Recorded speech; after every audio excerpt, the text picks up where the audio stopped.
Okay, everybody. This is the second time around for this one.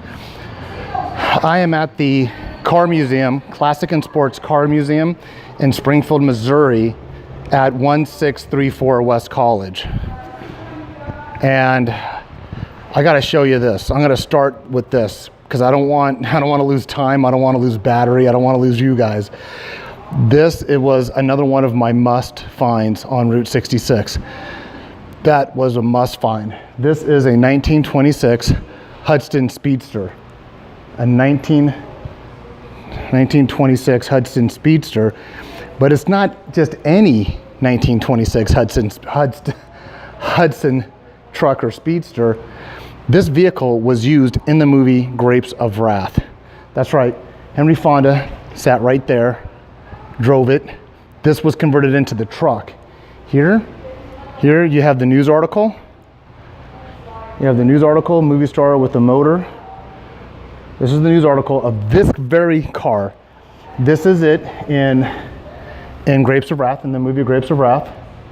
They're pushing it through the mud, traversing Route 66, going from Oklahoma to California.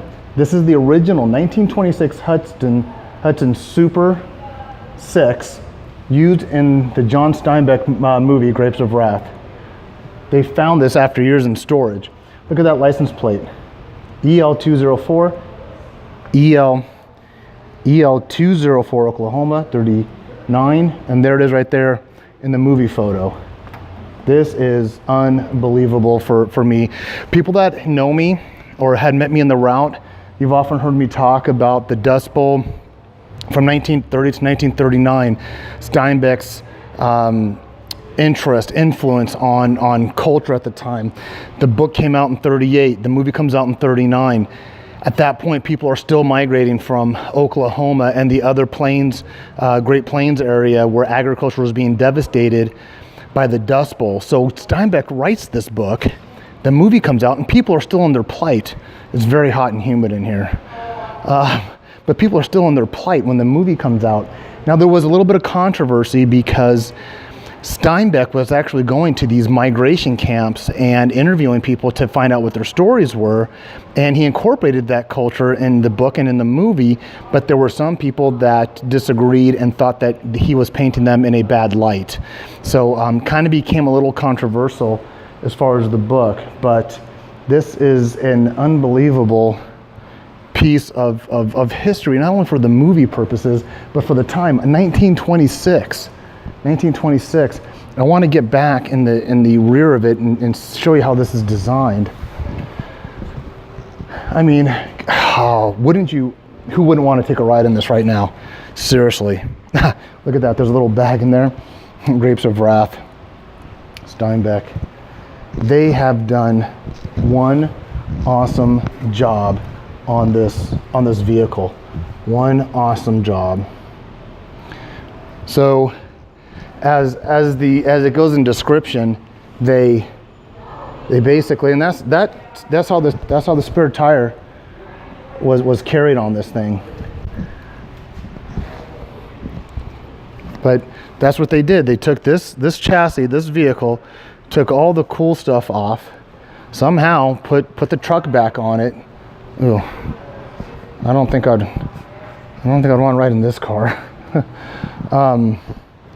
They put the truck back on it, and then they made it what you see the Jodes traversing Route 66 in. Something like this, honestly, I would say is worthy of the Smithsonian. Matter of fact, I wouldn't be surprised if the Smithsonian has even solicited them to acquire it. But there it is. That is a definite must-do for me on Route 66. If anyone knows how much I talk about Steinbeck, Grapes of Wrath, the Dust Bowl era, the plight of migrating Americans going to a different state. And you know, I haven't posted it yet. Maybe I'll post it right after this. I actually went to, my wife Julie and I actually went to Bakersfield, which in the book And in real life, it's called Weed, W-E-E-D, Weed Patch. And it's still a migrant camp today. Look it up on Google, Weed Patch. It's in Bakersfield, California. But in the movie, if you've seen the movie, when they pull into that last spot, right before the movie ends, but the story goes on that they end up in an agricultural area in Fresno vicinity. In the movie, when they pull up and the guy's dressed in all white, it says Wheat Patch, like wheat for wheat bread. It says Wheat Patch on the archway when they pull in. Now, when my wife, that's in the movie, in the book they refer to it as Weed, and it is Weed Patch. My wife Julie and I went to go visit it, and it's still a migrant camp today for agricultural workers. And 3 of the structures from the movie are still standing. So that was an operational migrant camp. There's just some other cool cars in here as I'm talking. I mean, there are fast attack military vehicle. If you saw some of my videos when I was up at 9th Infantry Division, we had sandrail similar to that, but that's an earlier video if you're interested. For those that have just met me along the route, I'm in my 31st year in the military, almost 32. My first date was in the Army. There's prior videos that will explain that. There's a couple of audio commentaries going, but they're very, very light and in the background. Resident Evil, ready for the zombie apocalypse. Very, very detailed, cool car museum. And it's just tucked away. It's just tucked away here in Springfield. Getting my tires replaced and the oil change today kind of slowed me down as far as where I wanted to be right now. And I do have to get to Baxter Springs. But I'm gonna walk the museum. I'll run this video about 15 minutes. I mean, I'm just cruising by these. I apologize. Someone's probably saying, slow down, I wanna see what that car is. This is a cool one. But I was just so excited to, hey, Ghostbusters over there. Oh, here comes another one of my favorites. Can you guess what it's gonna be? Dun, dun, dun, dun, dun, dun, dun, dun, dun, dun, dun, dun. The DeLorean. Car made famous, immortalized by the movie Back to the Future. John DeLorean.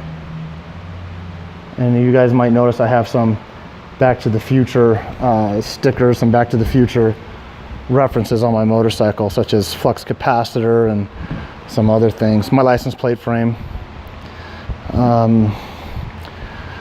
Let's just keep walking. I feel some breeze coming up. This is a really well done museum in the way of you can get right up to these cars.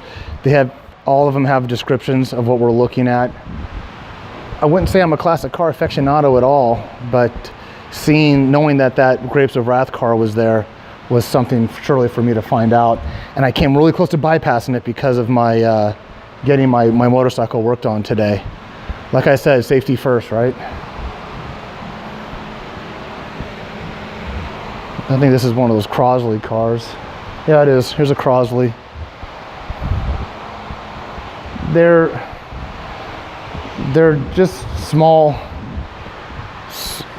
scaled cars. They're actually operational. They look kind of funny, like they just came out of a circus. So here's something you could imagine with a water bag in front for drinking, cruising down. This actually has a current license plate. I would imagine that a lot of these cars are runnable. 1931 Humpmobile. I think I saw another one of these at the I forgot the name of it now. My father-in-law went to it in Washington. I forgot the name of it now. Big car museum in right by the Tacoma Dome in Washington State. This one I picture most, 1929 Ford Model A. 1929 Ford Model A is one I could totally picture cruising on Grapes of Wrath. One thing, just like my interest in traveling Route 66, I love to see the restorations. I love to see the new. I love to see the functional. but I also like to see the rustic, the patina, the rust, the cars that were, you know, forgotten. I'm imagining that would even run. I don't see a license plate on it, but everything all shiny and new is cool to see. But then I like to see some of them that have fallen to time and neglect.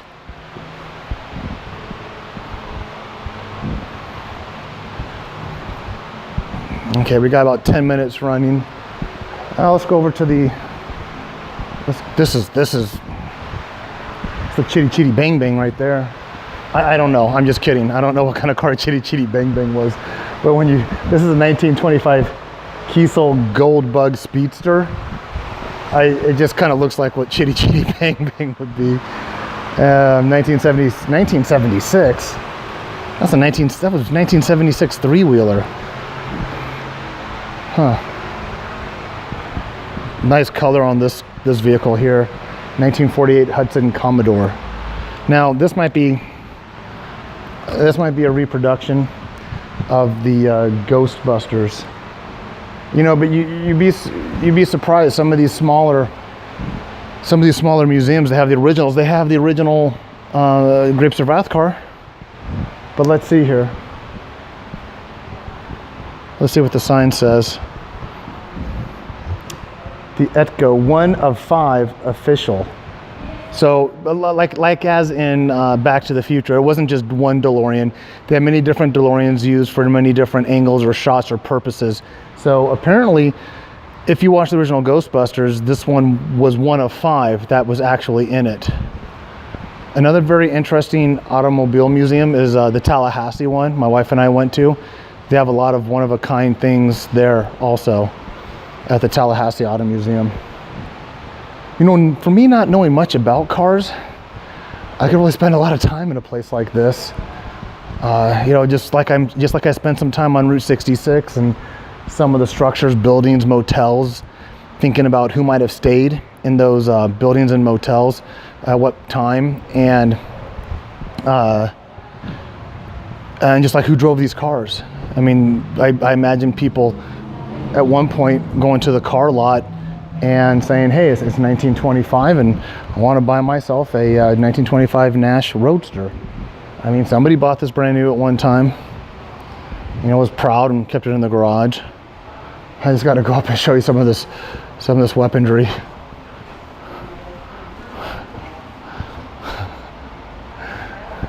Russian World War II, British World War II. Jeez. Here's some people in the 60s and 70s. Remember the pedal cars? I'm carrying around the business card. I guess I can put it in my pocket now before I eat it. This is a very long safari services. So this is a vehicle I guess was used to do safari trips. Well, I pretty much just walked around the whole museum. I'm just gonna go say goodbye to the Grapes of Wrath car one more time. So if you ever get a chance, you know, where I'm in Springfield, Missouri. Now this is oh wow, look at this guy. Look at this guy here. But that's one thing I think Route 66 was instituted because of four-wheel drive automobiles. It's going to cut off, so you know something? Let me say goodbye to you guys. I'm running out of time. Like, subscribe, get out there and ride. Hope you enjoyed the video. Bye.